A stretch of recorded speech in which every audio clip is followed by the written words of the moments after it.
So good morning. It is June 28th, 2020, and we are beginning our final June meeting for this month. Before we get into the reading, I would like to share a lesson that came through this week with a call for help. And that was that as we work on this path, as we travel on the spiritual road in this world, we are constantly faced with challenges and tests, um, whether they are illness, problems with relationships, whether they're lack, frustration, depression, unhappiness, like doubting. All these things are common and normal. And please never feel that you're a failure because that happens. We talked about this years ago about quizzes, that this world constantly throws up quizzes. Like, we're serious students of this work. We practice, we think we know the principles. We know the principles. We can express them, we can explain them, we can voice them to one another. And then all of a sudden, something happens and we lose it. We are lost. We feel, how is this possible? What happened to me? Why is this happening to me? And all I can say is, from the bottom of my heart, please know this is just part of the journey. This week, someone called because they felt a failure in their career. And what came through is, we are not our careers. Careers, work is what we do in this world. This is our human job to earn money, to support ourselves, to exercise the skills that we have acquired or naturally are born with. But it isn't defining who we are, because we all know who we are. We are that child of God, the Christ, Krishna. But when we forget, then what we're left with is this human identity. For me, it's my motherhood, it's my wifehood, my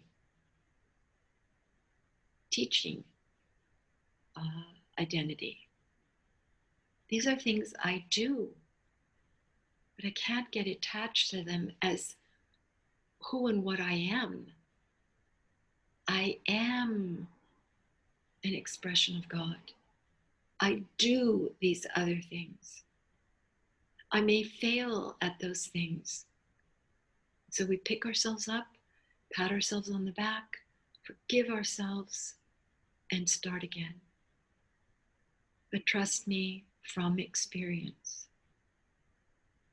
from painful, painful experience, never forget who you are and how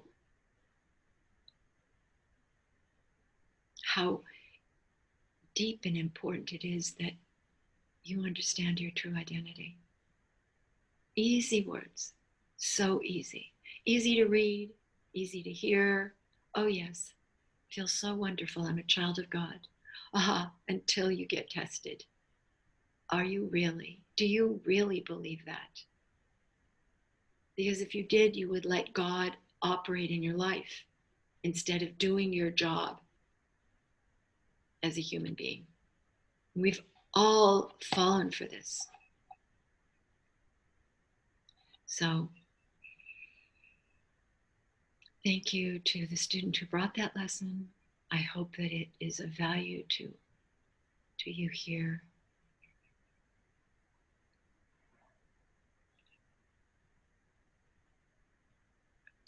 So Yep.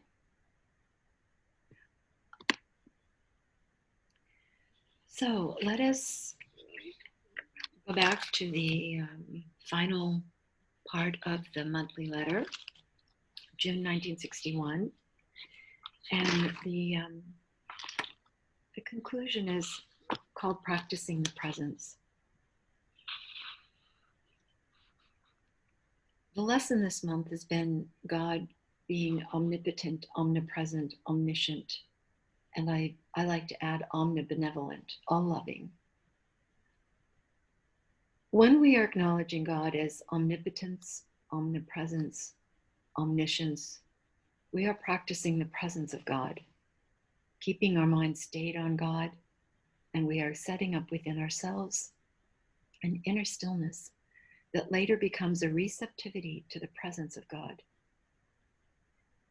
itself, the presence of God itself, to that which has been called the birth of the Christ.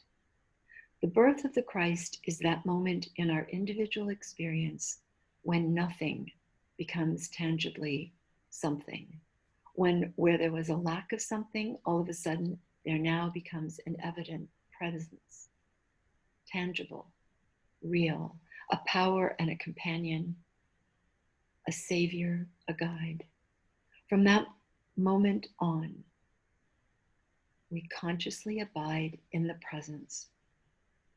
Because of the realized presence of God within us, it would be impossible for there to be any strife with anyone. In the human picture, we may disagree, but there could be no conflict of a really harmful or destructive nature between us if even one of us had realized the presence. As this presence lives in us, it becomes impossible for us to take up the sword, for us to hate our enemy. For us to hate or envy, be jealous, malicious, or destructive.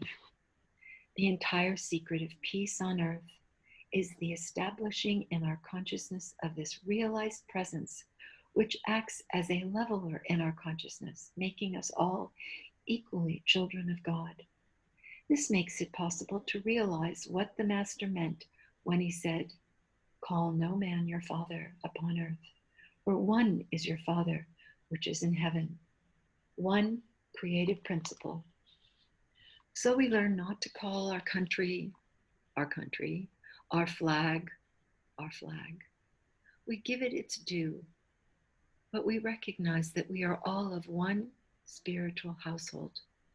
This does not mean only those on our particular paths. It means that every individual on the face of this globe actually has but one Father, one creative principle. And in our recognition of that, we are brothers. The fact that there may be cultural, educational, or economic levels that separate us at the moment has nothing to do with the basic truth that we are equally one insofar as our spiritual relationship is concerned. We all have but one creative principle, one Father. And someday we shall all begin to act as though we really believe that. If we are to do that, it will be necessary for us to change our concepts of prayer and begin to treat God as if that omnipotent, omnipresent, and omniscient God really were closer to us than breathing. Our function is to rest in God. But we must never try to bend God to our will or to try to get God to do something for us that we want, because we will not succeed. Whenever we are tempted to try to get God to do something, remember that we are trying to bend him to our will, and then we will be released from any such paganistic concept of prayer, and we will pray, "Mold me to thy will. Bend me to thy will. Make me yield myself unto thy will, so that thy will and not mine be done in me. Let me not have a will of my own. Let me not have a desire. Let me not have a wish. Let me completely yield myself to omnipresence, omnipotence, and omniscience, and be a beholder of what takes place in my life as I permit an all-knowing, all power, and all presence govern my life.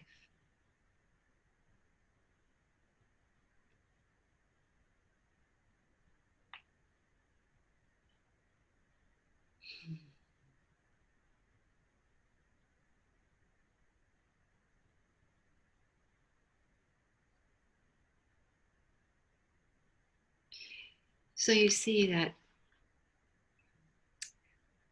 when we realize that each one of us is the child of God, then that is the antidote to the very dangerous teaching of I am. That teaching is so precious and sacred, and in the past has been taught with a threat of death if you were to repeat it. Through the ages and the centuries, mystics have taught it, but only to the initiate, only to the very, very serious and committed. And that is because it is such a dangerous teaching. If we think we are God, then what's stopping us from killing that imaginary person over there? They're just spirit. What's stopping us from doing anything we want to do? So it's very difficult to see, for me, to see students out there who cavalierly use the I am as if they're giving the world some great truth. They put it in their email addresses, they put it in a song. They neglect to give it the respect that it deserves, which is to be held very sacredly. It is to grow and nurture and get us to understand that each one of us is that. So if I am the child of God, I cannot possibly hurt another child of God, because that would then hurt me. We are one. So I hope that you can rest with that and perhaps hold it close and work with it, acknowledge it, take it within, and strengthen that understanding. Strengthen that for the world. And so the letter finishes with the travelogue, which is rarely given in the books. And I'm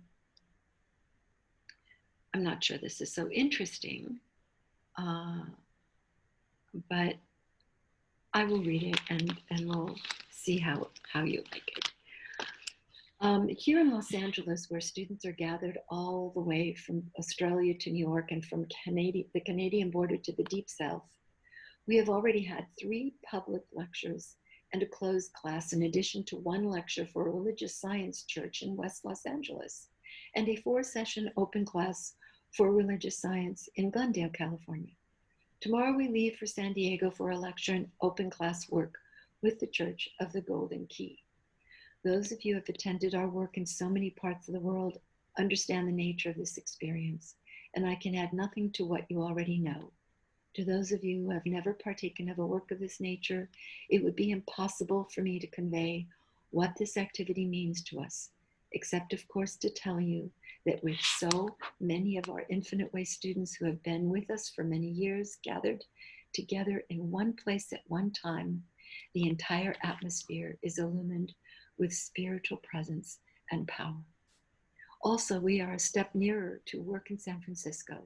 The Tillman Place Bookshop, 8 Tillman Place, San Francisco, owned by Mrs. Charlotte Newbegin, is now carrying a complete stock of Infinite Way titles and will be able to carry for our student book needs in San Francisco.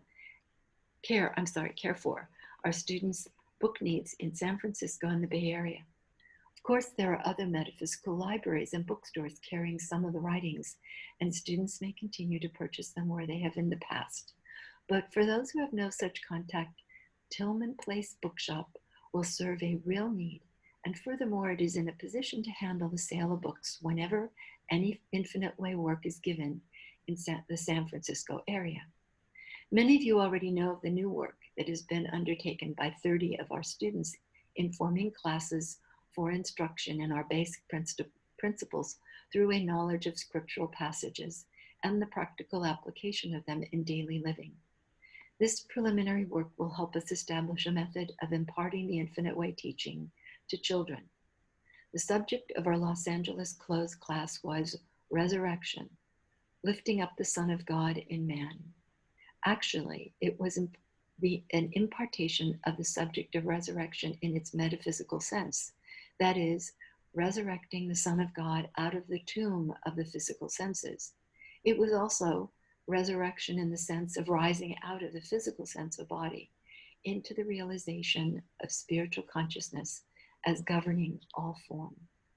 The revelation of the consciousness of the individual as a law of resurrection, healing, and protection to the body, business, home, and well-being in every form was given, and we were shown how consciousness, the consciousness of the individual, even without taking thought and without being directed, becomes the law of harmony unto our experience. This is a revelation of life lived by grace instead of under the law. By now, I've had the joy of witnessing the reaction to the thunder of silence among the students here in California, who have already had the opportunity of reading this book. I'm sure that I shall be witnessing the reactions to this book at every stop. And of course, after having waited 5 years to release it, you can imagine that I am eager to know how our students are responding to its message. I realize that The Thunder of Silence is not a book that can be read quickly or that can be easily assimilated. Some of its message has never before appeared in print, and other parts which have been glimpsed have not been stated in quite this way. And so I feel that this is a book requiring years of study and meditation. Maybe that before you receive this letter, you will know of further travel plans for this year.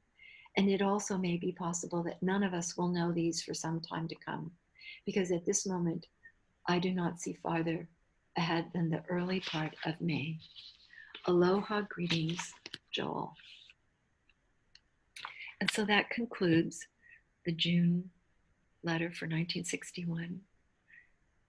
I hope it was meaningful and profound, and I hope that you all have that copy to study on your own. And again, the contemplative life will have this in its original unedited form. So nice that some of those books are like that, and I am going to go through, because the focus of my new work is authentic unedited works.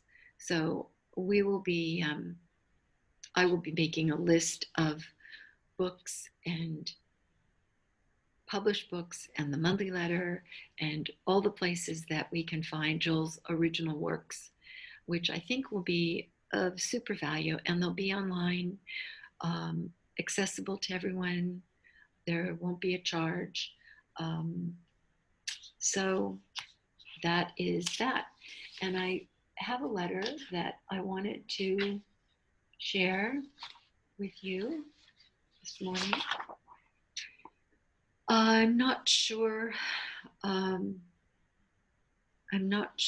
what the date is, but I'm guessing in the late 40s, early 50s by the address, which is North Sierra Bonita Avenue in Hollywood. That's where Joel lived before Georgina. So I've got all these North Sierra letters in a group, and they will be posted. I'm doing it as a photo, a PDF. So you see the original letter, and it won't be retyped or anything like that. Dear friend, as humans, we are ever on the search for that which will end the round of mortal experience and reveal our true being. Our existence is that of the wastrel son who left his father's house who spent all that he had of human resources and sources, found himself with the swine, eating husks, finding no real substance in the things of this world, and then begins to return to the Father's house or divine consciousness. We are that prodigal son. Until fed up with human values, eating human good, finding no lasting substance, we turn to the things of the Spirit and perhaps are made ready for the teacher. This may come as a person, a book, a teaching, or an inner revelation. When it comes, we recognize it, and then we leave all for it. We leave family, friends, fortune, anything that would come between us and it. We recognize it. It is love at first sight. And then come wail or woe, we stick with it until at last we breathe the new Jerusalem and sigh, I am home in thee. On the spiritual journey, we meet what appears as problems and we doubt. Is this the correct teaching? Is this the teacher? And then the question, art thou he that should come? The answer is always the same. Go and show John again those things which ye do hear and see. The blind receive their sight, the lame walk, the lepers are cleansed, and the deaf hear. The dead are raised up, and the poor have the gospel preached to them. Even those who, like the disciples, have been called to the Master do not really recognize in full the great event. And so when the demand comes, but whom say ye that I am? Only Peter can answer, thou art the Christ.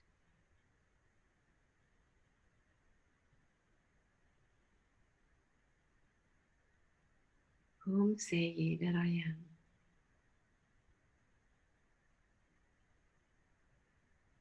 Thou art the Christ.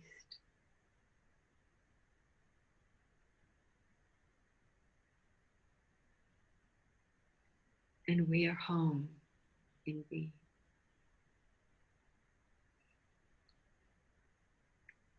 For meditation, please take this from Job and make it your daily contemplation until you gain the actual feeling of its inner meaning. For he performeth the thing that is appointed for me. Now do not be fooled by the statement, he performeth, as if he were some one apart from yourself, but rather gain the awareness that he who performs is that infinite invisible, which constitutes your real being. Now I'd like to read that again. Please, please listen carefully.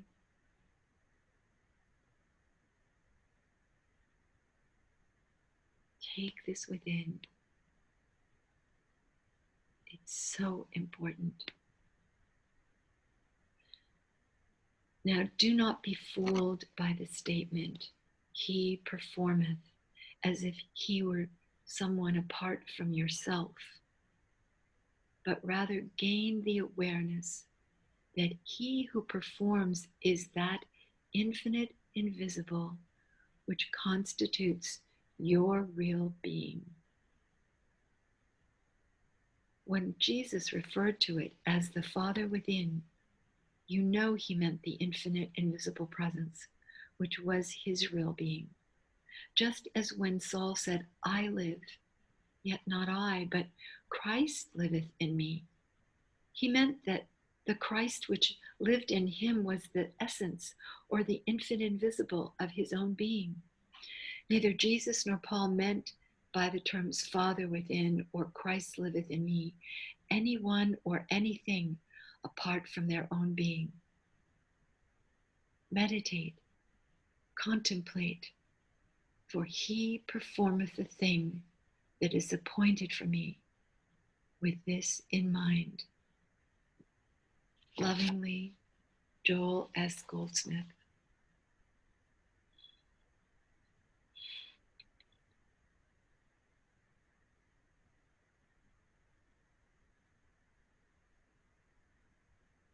Thank you.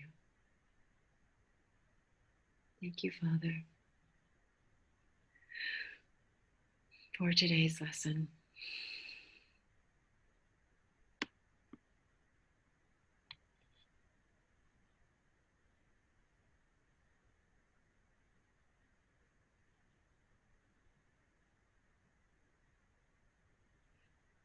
And so let us end with the temple meditation. Again, as always, when we do a meditation that is guided by another person, we first connect with our own spirit.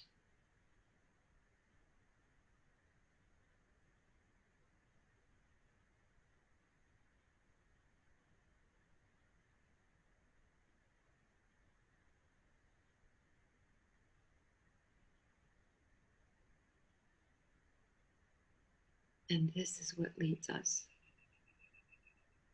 and teaches us. So please relax, starting with your feet, up your legs, your torso. Take a few deep breaths.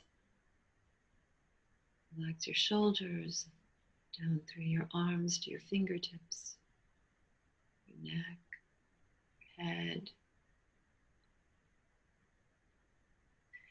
And let us open up a spot on the top of our head.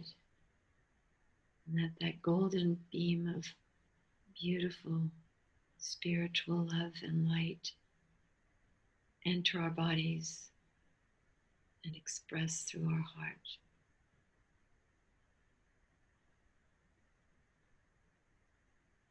Letting it flow out through us into the world. Let us walk up to that temple before us.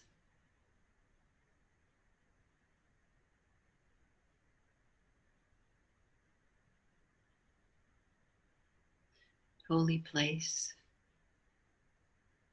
Huge doors. We can enter. Move up the steps to those doors. And quietly, silently enter the first chamber. Here we will let go of all of our clothing, take off our shoes, take off our clothes, and further leave everything physical about us, our bodies, all the descriptors, tall, short, fat, thin, old, young, male, female. Let your physical body rest here in this room. Step out of it.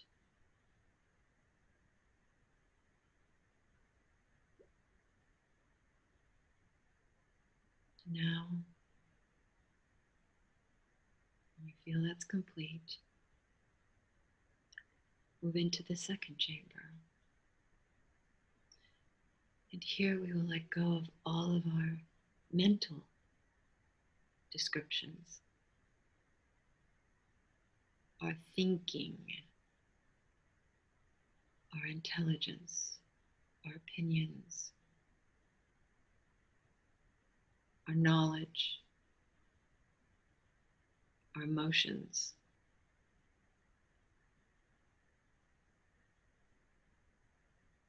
Our careers, our education,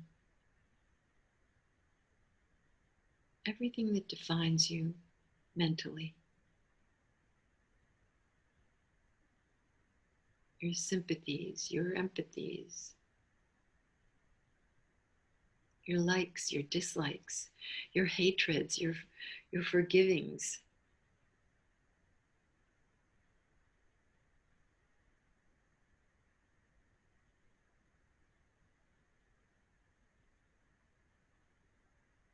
Leave all these here in this room. Drop all the mental luggage that you have, that you carry around every day. Being good enough, successful, or failure, kind or cruel, thoughtful or selfish.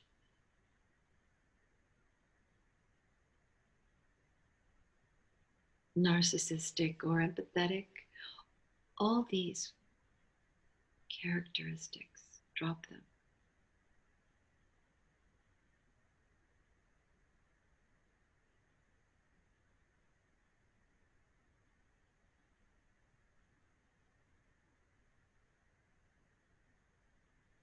Now realize what is left, your spiritual essence, and take that to the golden pool of warm crystal water and rinse it off. Travel through and shed all of the remnants of this humanhood. And now rest in that spirit and meditate from this place, from the I. Be home in thee.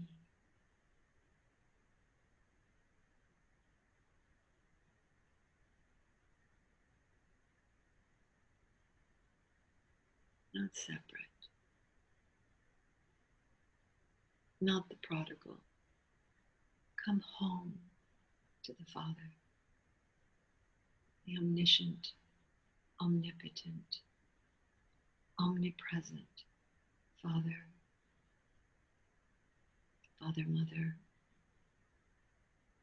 simply a form of speech.